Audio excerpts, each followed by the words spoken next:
Welcome to the Content Amplified podcast, brought to you by Masset.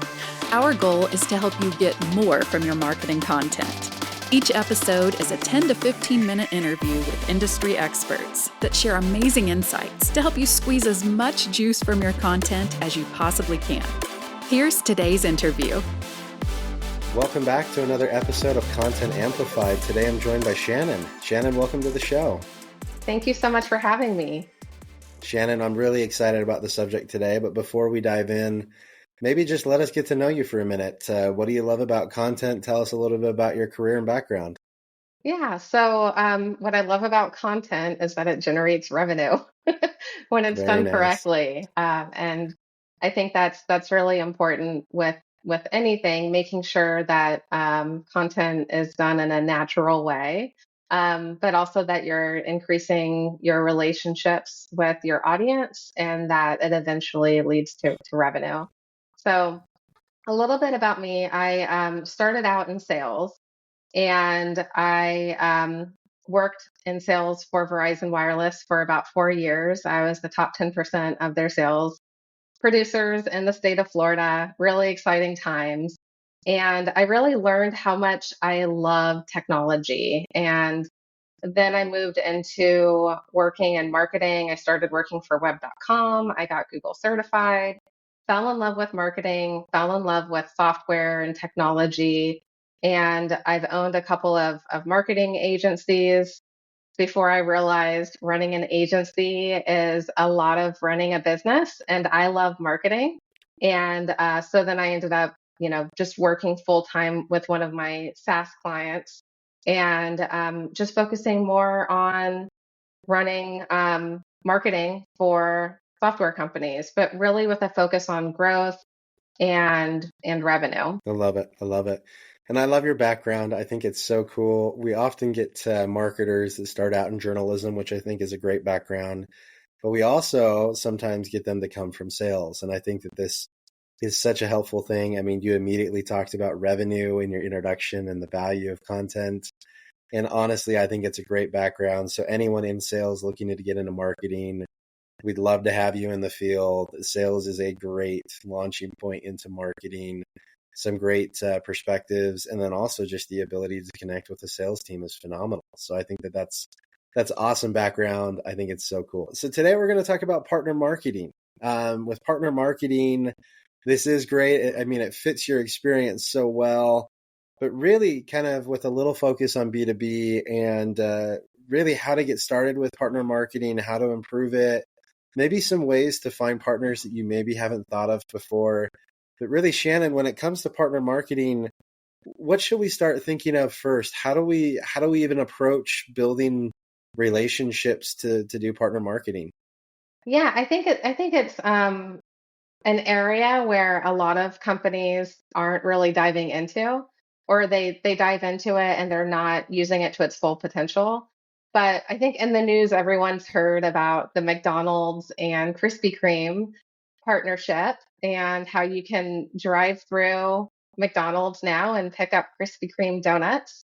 And I think that has sparked a lot of interest for B2C, but a lot of B2B brands can also look at that as a way to think outside of the Krispy Kreme box and super cheesy, but a way to think outside the box into their own partnerships. I mean, McDonald's and Krispy Kreme, they're competitors, but they found an opportunity to work together to increase revenue growth. And Krispy Kreme has already announced that this has increased their revenue significantly since introducing this. So I think it's really important for B2B brands to think about who they share a target audience with and how can they work with that company to bring in more leads. I love it. So when we're looking at businesses that have really similar audiences, groups that we sell to, groups that we interact with, sometimes we can feel like maybe we're a little competitive. So when you're looking at that, what's your advice for finding partners, even if you have similar, services or software? even if there's a little overlap, how does that work? Yeah, so I think it's just finding areas that complement each other. So, for example, let's say I'm going to use just different examples. One of them is like a realtor, you know. Let's say you work mostly with businesses, and there's a B2B software that allows you to find the best properties for businesses, right?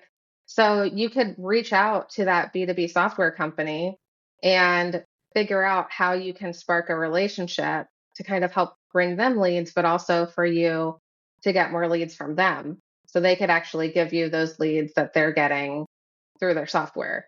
Another example would be myself. I am a fractional CMO and I work with marketing agencies.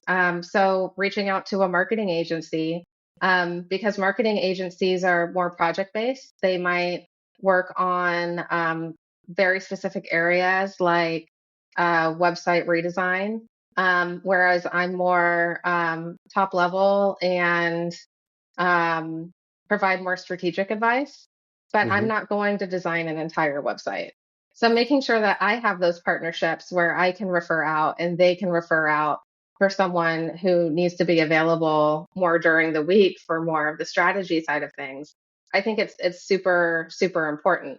And I think that in business, it's so easy to think like, oh, this is a competitor because they're reaching out to the exact same audience. And I think that this McDonald's Krispy Kreme partnership should be an example of why we should challenge that, why we should think about, okay, who are all of the businesses that are targeting the exact same customers that I am? How am I similar? How am I different? And if there's enough differences, then there's no reason why you can't reach out to them as an opportunity to build more revenue. I love that. I love that. Yeah, you're spot on. I mean, with the Krispy Kreme and McDonald partnership, you have to imagine someone in either one of those businesses was like, you know what? How do we get in front of more hungry people? It's like, Yeah. oh, well, great. People at McDonald's are hungry.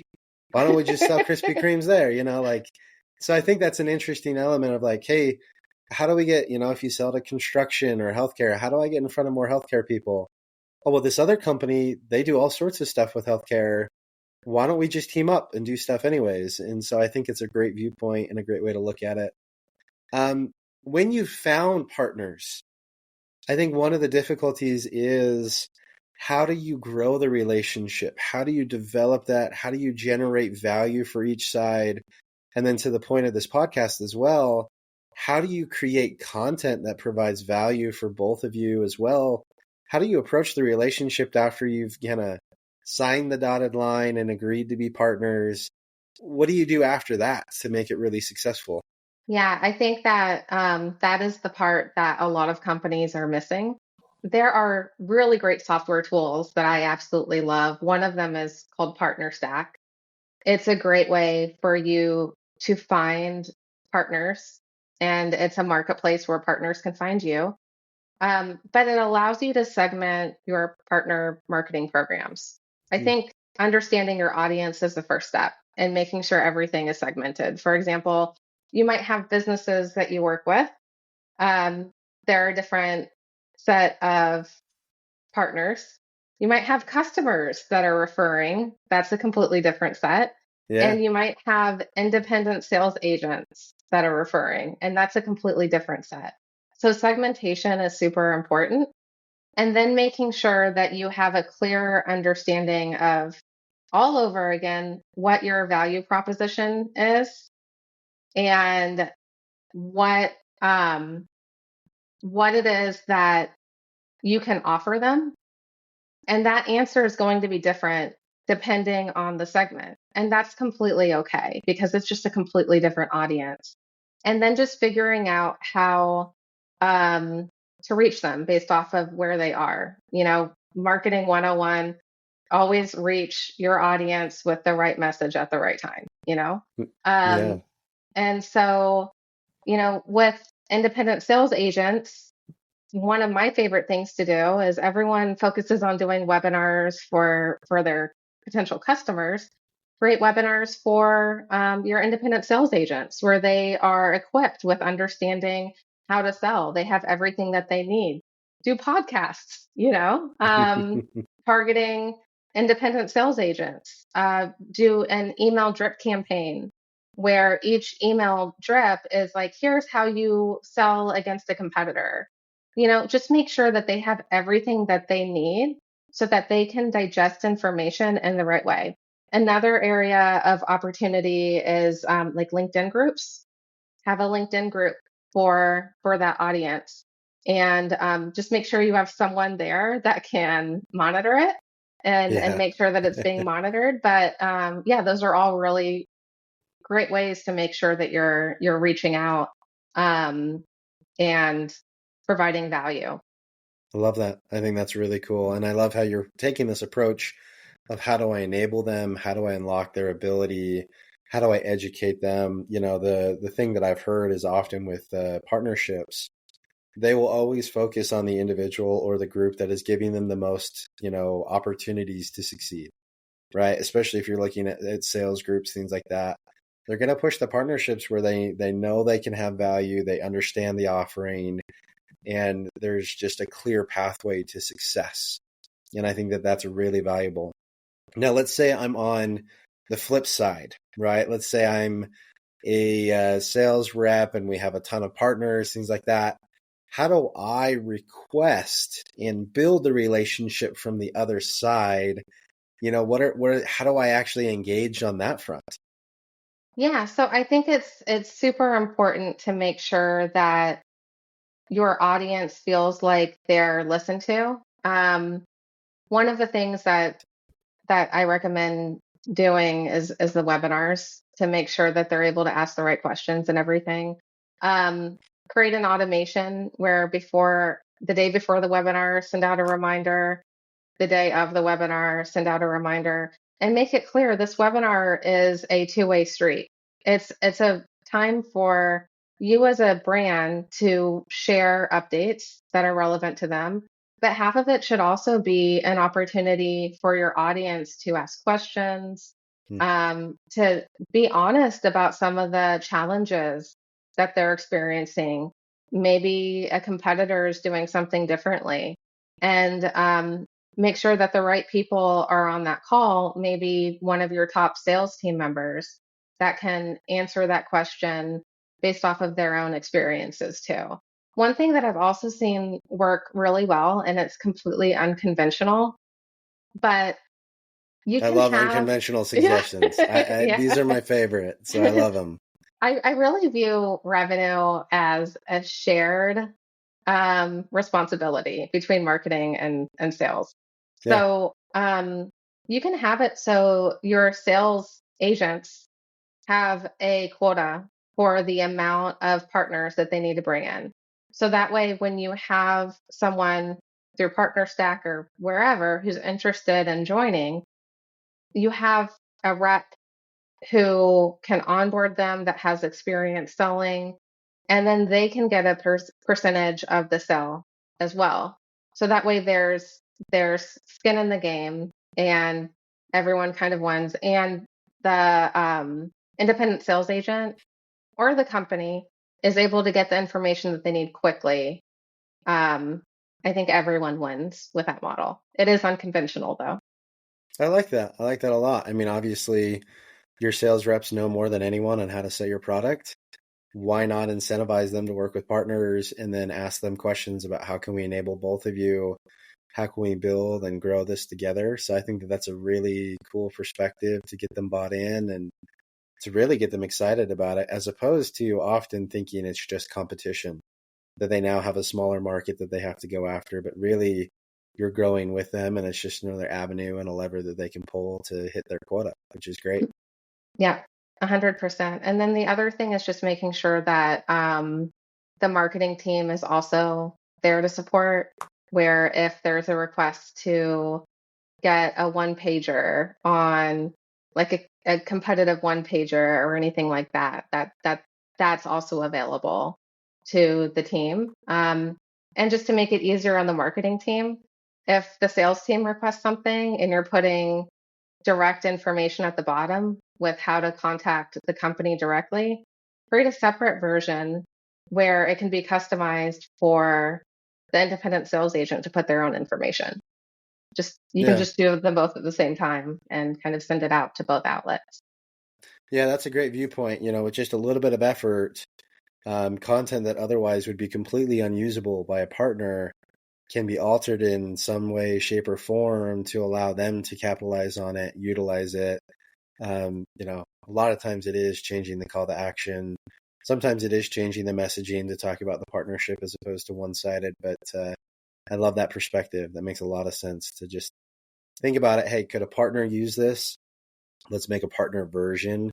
And while you're in the thick of it, going back and doing that after you've done it already, it's not a fun process. It'll take twice as long, but proactively thinking about, hey, we already got this. Let's make it better and let more people use it. I think that's great. Yeah, for sure. Love it. Well, Shannon, I think this is amazing. I've learned a lot about partner marketing. I love your perspective. I love the examples as well. I think this is a great opportunity for people to learn, understand, and look even potentially for partners that they may not have ever considered could be really good relationships that they could build in the future. So I think this is amazing. If anyone wants to continue the conversation and reach out and connect with you, how can they find you? Yeah, just go to ourcmo.co. That's OURCMO.co and reach out to me there, or you can send me an email at shannon@ourcmo.co. Perfect. And we will link to that in the show notes. Again, Shannon, thank you so much for the time and sharing your expertise today. Really appreciate it. Thank you for having me. I really appreciate it too. Thank you for listening to the Content Amplified podcast. Please subscribe and leave us a review. And for additional ways to get more out of your content, visit our website at getmasset.com. That's getmasset.com. And tune in next time to the Content Amplified podcast.